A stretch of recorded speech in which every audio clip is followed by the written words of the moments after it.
Je m'appelle Eléa, j'ai 21 ans.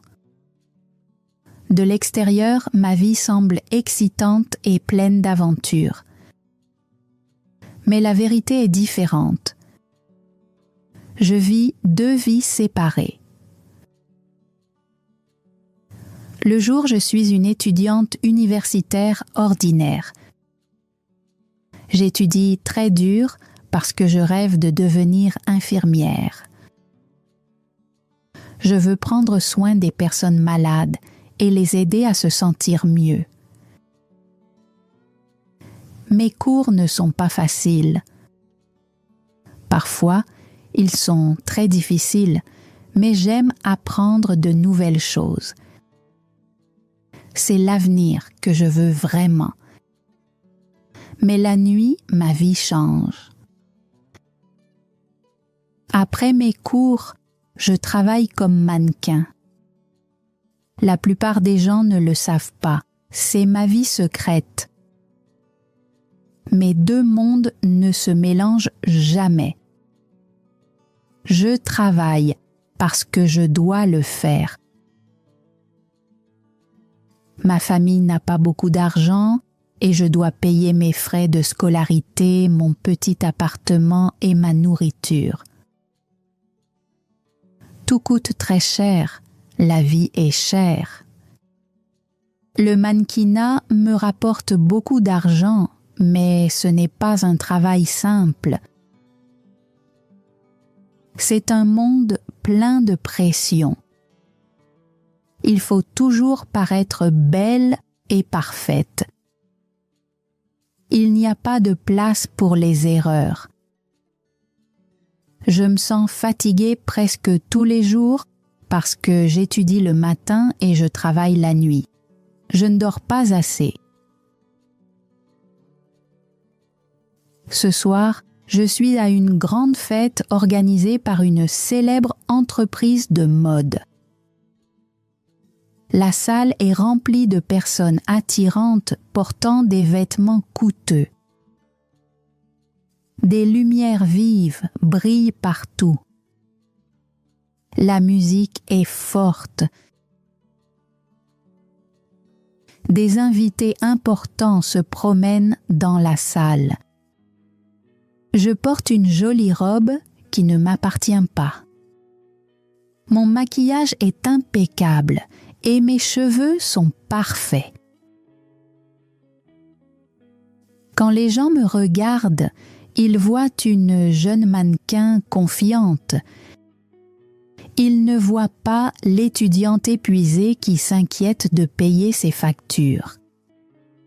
À l'intérieur, je me sens différente. J'ai l'impression de ne pas appartenir à cet endroit. Je souris quand les appareils photo flashent, mais dans mon cœur, je me sens seule. Les autres parlent de vacances de luxe et de nouvelles voitures. Je reste silencieuse et j'écoute. Ma vie n'est pas comme la leur. Pendant qu'ils rient et profitent de la fête, je pense au loyer à payer la semaine prochaine. Je pense aux livres d'infirmière que je dois encore acheter. Pour moi, cette fête n'est pas un divertissement, c'est du travail. Je me tiens au milieu de ce monde brillant et riche, mais mes pensées sont loin dans ma petite vie simple. Je sais que je dois rester forte. Je dois continuer. La musique à la fête était forte. Les gens riaient et tenaient des verres de boissons coûteuses. J'essayais d'avoir l'air calme, mais à l'intérieur, je me sentais petite dans cette grande salle brillante.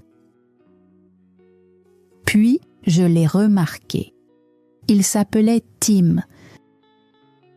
C'était un homme très puissant dans le monde de la mode.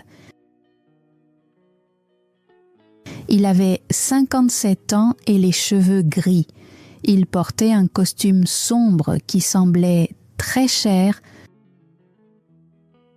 Cela lui donnait un air fort et important. Il ne souriait pas comme les autres. Son visage était sérieux et ses yeux semblaient froids. Beaucoup de mannequins se tenaient près de lui. Elle voulait son attention.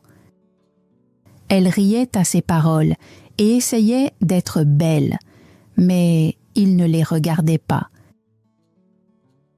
Il me regardait, moi. Ses yeux m'ont trouvé de l'autre côté de la salle. Il m'a observé longtemps. Je me sentais nerveuse. La façon dont il me regardait me mettait mal à l'aise. On aurait dit qu'il examinait un objet, pas une personne. Après quelques minutes, il a commencé à marcher vers moi. Il avançait lentement, mais avec assurance. Les autres mannequins le regardaient. D'abord, elles semblaient surprises, puis elles m'ont regardé. Il est passé devant toutes et s'est arrêté devant moi. Il était beaucoup plus grand que moi. J'ai dû lever la tête pour voir son visage. Il se tenait très près. Je pouvais sentir son parfum fort et coûteux. « Tu es Eléa », a-t-il dit. Ce n'était pas une question.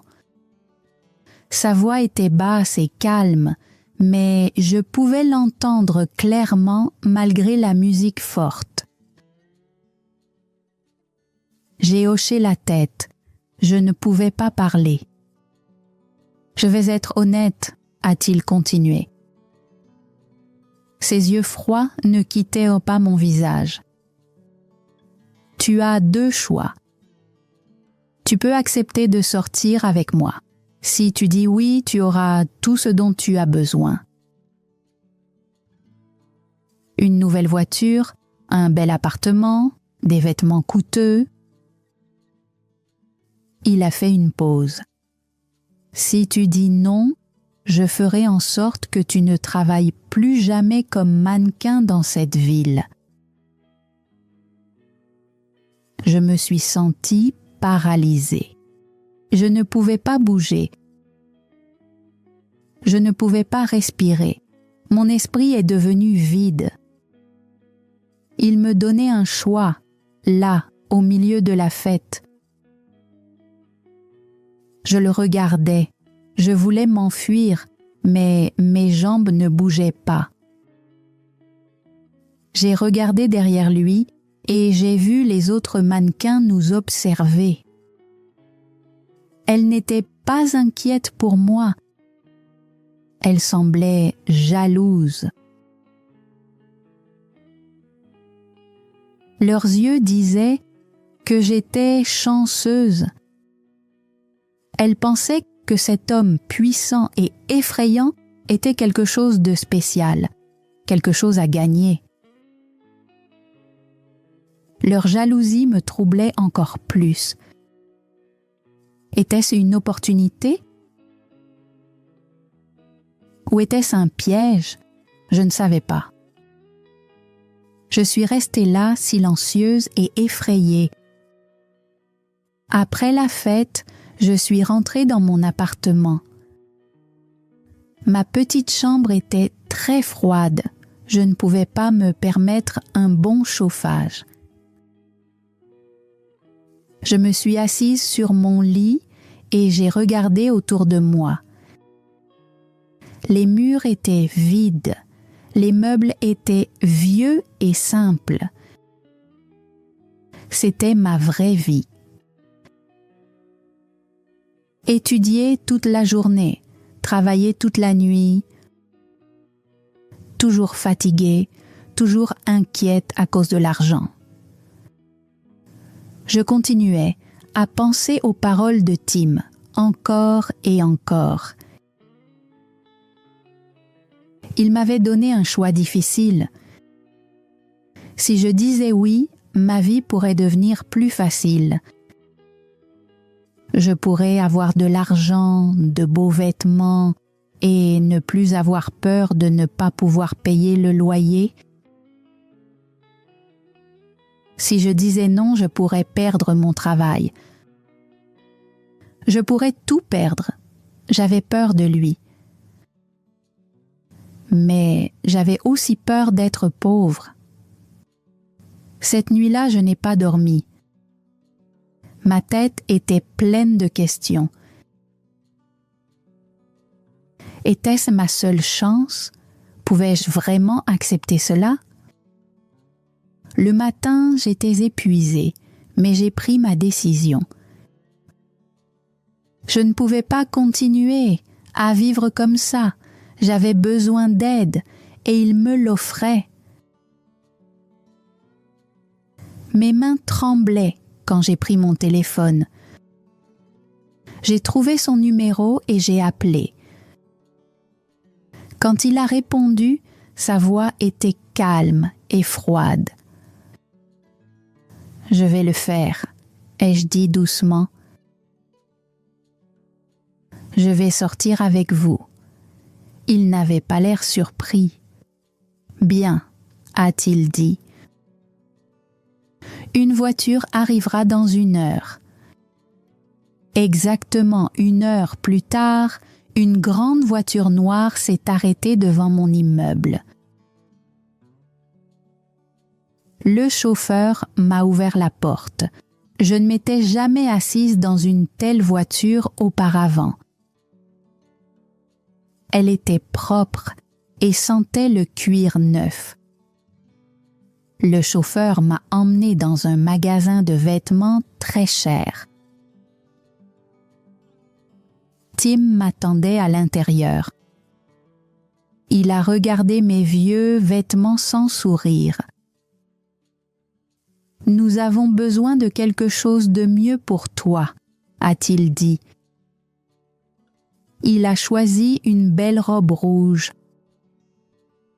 Quand je l'ai essayée et que je me suis regardée dans le miroir, je me reconnaissais à peine. J'avais l'air confiante, j'avais l'air élégante. Plus tard, nous sommes allés dîner dans un restaurant de luxe. C'était le genre d'endroit que je n'avais vu que dans les magazines.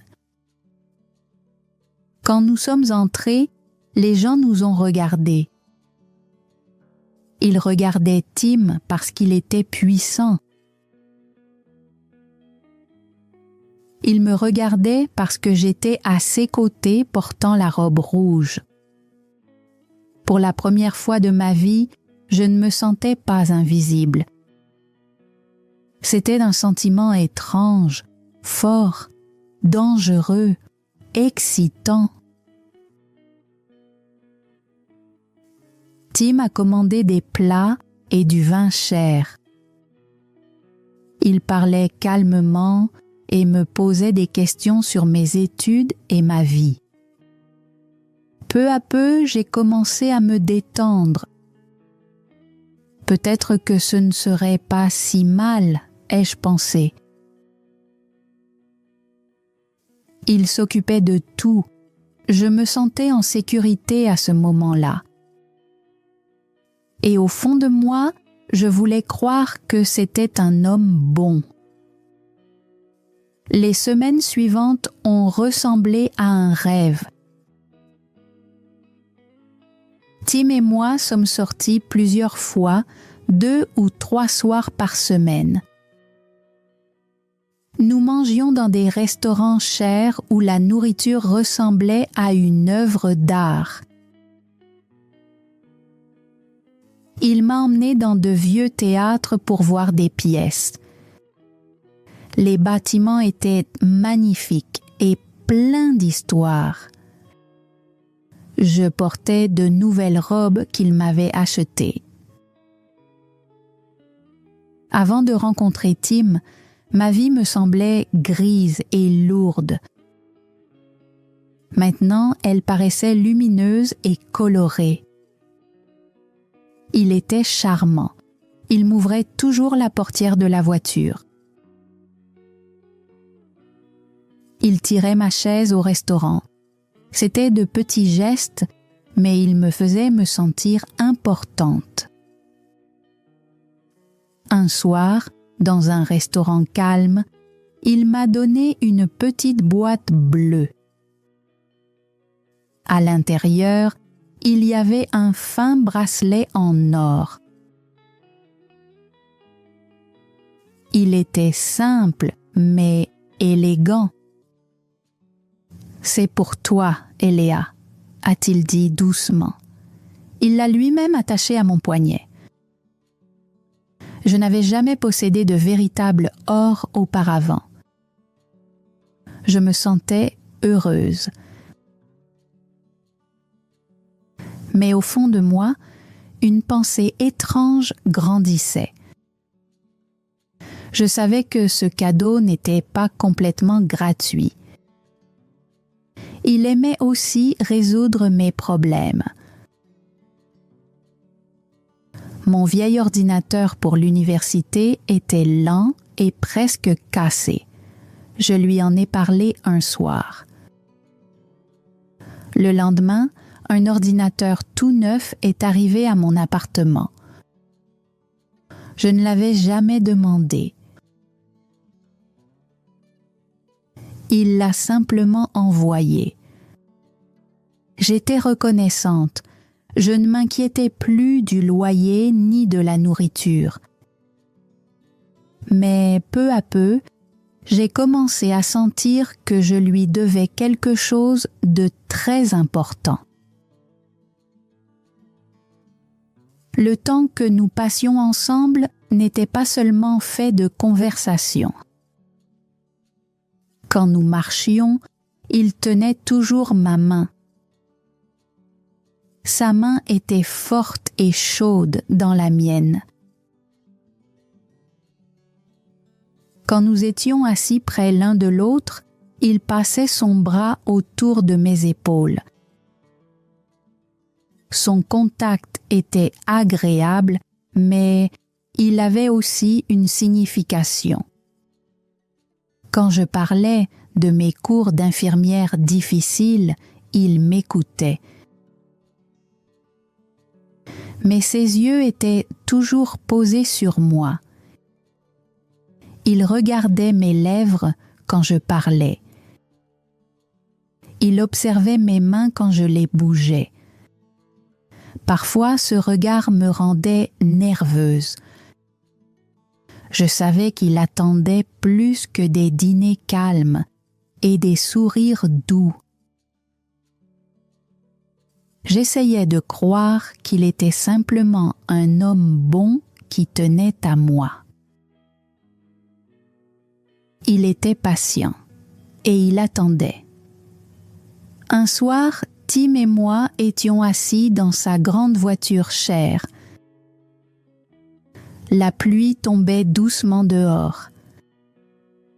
De petites gouttes frappaient tous les vitres. Le son était calme et régulier. À l'intérieur, il faisait chaud et silencieux. Nous ne parlions pas beaucoup. Les lumières de la ville passaient derrière la vitre, créant des couleurs douces dans la voiture sombre. J'ai baissé les yeux vers mes mains. Mon ventre était serré. Je me sentais à la fois excitée et effrayée. Tim a arrêté la voiture dans une rue calme. Il s'est tourné vers moi. Ses yeux semblaient sérieux dans la lumière faible. Pendant un long moment, il n'a rien dit. Le silence était lourd. Puis, il s'est rapproché sur le siège en cuir. Je pouvais sentir la chaleur de son corps. Mon cœur s'est mis à battre vite. Il a doucement touché mon visage. Sa main était chaude et délicate. Puis il s'est penché en avant et m'a embrassée. Ses lèvres étaient douces. Le baiser était lent et profond. J'ai fermé les yeux. Pendant un court instant, j'ai tout oublié. J'ai oublié l'argent. J'ai oublié mon petit appartement froid. Mais ensuite, je me suis souvenu de quelque chose. Un secret très important. Je me suis lentement éloignée. Je ne pouvais pas le regarder. « Tim !» ai-je murmuré. « Je dois te dire quelque chose. » Il a attendu calmement. « Qu'est-ce que c'est ?» a-t-il demandé doucement. J'ai pris une profonde inspiration. C'était la chose la plus difficile à dire. « Je n'ai jamais été avec un homme auparavant, » ai-je dit doucement. « Je suis vierge. » La voiture est devenue complètement silencieuse. Je n'entendais que la pluie et les battements de mon propre cœur. J'avais peur. Je pensais qu'il pourrait rire ou se mettre en colère. Peut-être qu'il me trouverait stupide ou trop jeune. Mais il n'a pas ri. Il ne s'est pas mis en colère. Au contraire, ses yeux se sont agrandis de surprise. Puis un vrai sourire est apparu sur son visage. Il avait l'air très satisfait, comme quelqu'un qui venait de découvrir quelque chose de rare et précieux. « Vierge !» a-t-il dit lentement, presque avec joie. « Eléa, c'est très spécial. Tu es rare. » Il a touché mon visage encore une fois. Son bonheur a fait naître une chaleur en moi. Ma peur a lentement disparu. Il s'est penché en avant et m'a embrassée à nouveau. Cette fois, le baiser était plus intense et plus sûr. Il m'a serré plus près de lui. « Je prendrai soin de toi, » a-t-il dit doucement. « Tu es à moi, je te protégerai. » Dans cette voiture sombre, avec la pluie qui tombait dehors, j'ai cru ces paroles. Et je lui ai fait entièrement confiance. Tim nous a conduits au plus cher hôtel de la ville.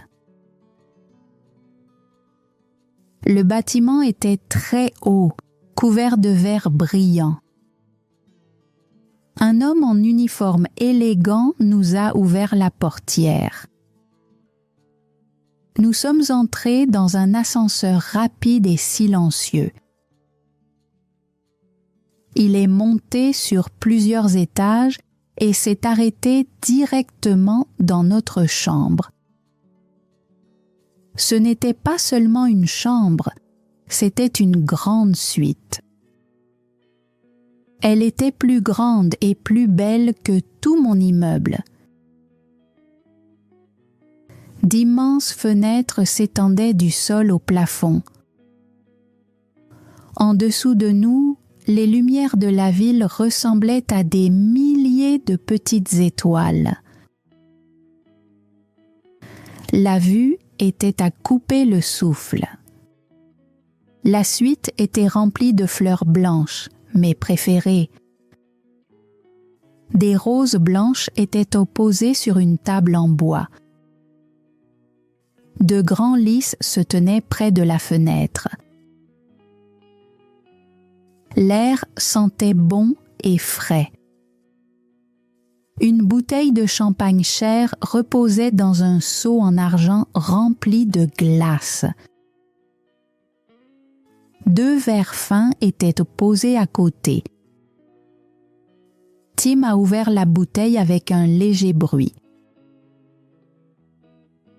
Il a versé le champagne avec soin et m'a tendu un verre.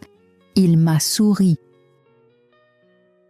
Ses yeux semblaient différents ce soir-là. Ils n'étaient ni froids ni sévères. Ils étaient chaleureux. Il m'a dit que j'étais belle dans la robe rouge. Il n'a pas parlé de mannequinat ni d'affaires.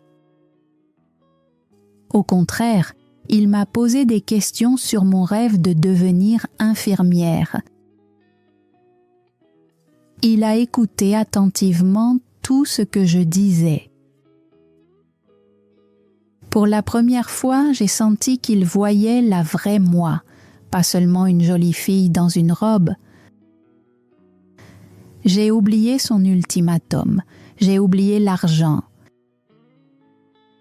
Je ne voyais qu'un homme qui voulait me connaître. Un homme qui pensait que j'étais spéciale.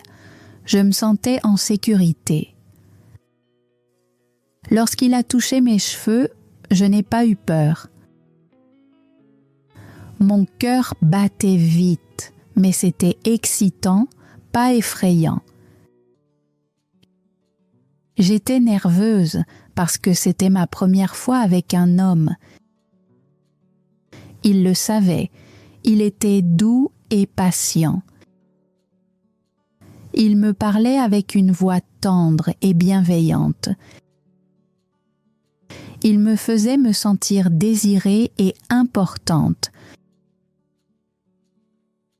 Je croyais qu'il tenait vraiment à moi. Je pensais que c'était le début de quelque chose de vrai. Pas un accord, mais de l'amour. Plus tard, nous sommes restés allongés en silence dans le grand lit moelleux aux draps blancs et propres. J'ai posé ma tête sur sa poitrine et j'ai écouté les battements réguliers de son cœur. Il me tenait dans ses bras. Toutes mes inquiétudes semblaient loin. Mon petit appartement froid, mon compte bancaire vide, ma solitude, tout a disparu. Je n'étais plus seulement une étudiante pauvre. Je me sentais comme une femme amoureuse et aimée en retour. Je me suis endormie en me sentant protégée et heureuse. Je croyais que ma nouvelle vie avait commencé cette nuit-là. Je me suis réveillée seule dans le grand lit moelleux. La lumière du matin remplissait la chambre d'hôtel luxueuse d'une lueur dorée. Pendant un instant, je me suis sentie heureuse. Je me suis souvenue de ses bras autour de moi. J'ai souri. Je croyais vraiment que c'était le début d'un bel avenir. Je me suis tournée pour regarder à côté de moi, m'attendant à voir Tim encore endormi. Mais son côté du lit était vide et froid. Puis, je l'ai vu. Il se tenait près de la grande fenêtre de l'autre côté de la pièce. Il était déjà habillé de son costume sombre d'homme d'affaires. Il n'admirait pas la vue sur la ville. Il regardait son téléphone, tapant rapidement. Il avait l'air sérieux, concentré, distant. Il ne ressemblait pas à l'homme doux de la veille. « Tim », ai-je murmuré doucement. Ma voix semblait petite dans la grande chambre. Il a tourné la tête lentement. Il m'a regardé, mais ses yeux avaient changé. La veille au soir, ils étaient chaleureux et pleins d'émotions. Maintenant, ils étaient froids, vides, comme l'hiver. Le sourire avait disparu. Il me regardait comme si j'étais une étrangère, ou peut-être quelqu'un qui avait terminé un travail. « Tu devrais t'habiller, » dit-il. Sa voix était plate, sans émotion. « Le chauffeur t'attend en bas. » Je me suis redressée lentement, tenant le drap doux autour de moi. Je ne comprenais pas. Je l'ai regardé marcher vers la petite table près du lit. Il a mis la main dans sa poche et en a sorti une épaisse liasse de billets. Sans me regarder, il l'a posée soigneusement sur la table en bois poli. Le bruit de l'argent frappant la table était doux. Mais dans la chambre silencieuse, il résonnait comme un coup de feu. Mon cœur devint lourd dans ma poitrine. À cet instant, j'ai tout compris. Les fleurs, le champagne. Les paroles tendres, tout faisait partie d'un plan. La nuit dernière n'était pas le début de l'amour. C'était une transaction. Il voulait quelque chose de moi. Il l'a obtenu. Maintenant, c'était terminé. L'argent sur la table était mon paiement. La chaleur monta à mon visage. La honte brûlait en moi. Je voulais pleurer, mais aucune larme ne venait. Je me sentais figée. Il ne me regarda plus. Il se tourna de nouveau vers la fenêtre et son téléphone comme si je n'existais plus. J'étais redevenue invisible comme avant de le rencontrer. Lentement, je suis sortie du lit et j'ai cherché mes vêtements. Mes mains tremblaient tellement que j'avais du mal à m'habiller. Je n'ai pas regardé l'argent. Je ne voulais pas le toucher. Il me semblait sale. Je me sentais sale.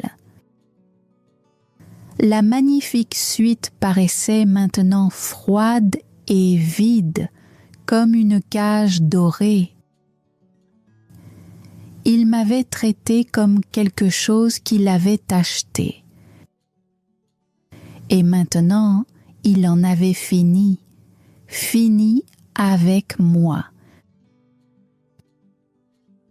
Je suis allée vers la porte sans dire un mot. Je l'ai ouverte et je suis partie. Je ne me suis pas retournée. Je suis restée dans ma petite chambre pendant 3 jours.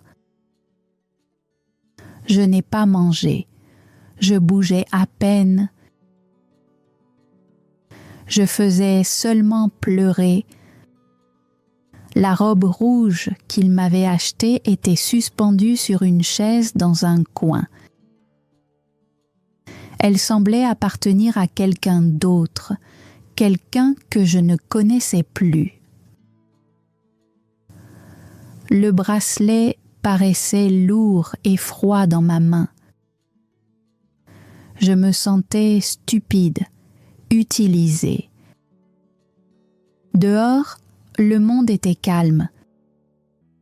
Mais dans ma tête, tout était bruyant. Je revoyais sans cesse ses yeux froids dans la chambre d'hôtel. Je revoyais l'argent posé sur la table. La tristesse me couvrait comme une couverture épaisse. Le 4e jour, j'ai cessé de pleurer. J'en avais assez de me sentir brisée. Je me suis tenue devant le petit miroir de la salle de bain et je me suis regardée. Mes yeux étaient rouges et gonflés. Mais j'ai vu autre chose aussi. Un petit feu. Pas grand, mais réel. Il voulait que je reste silencieuse. Il voulait que j'aie honte. Il voulait que je disparaisse. J'ai décidé que je ne le ferais pas.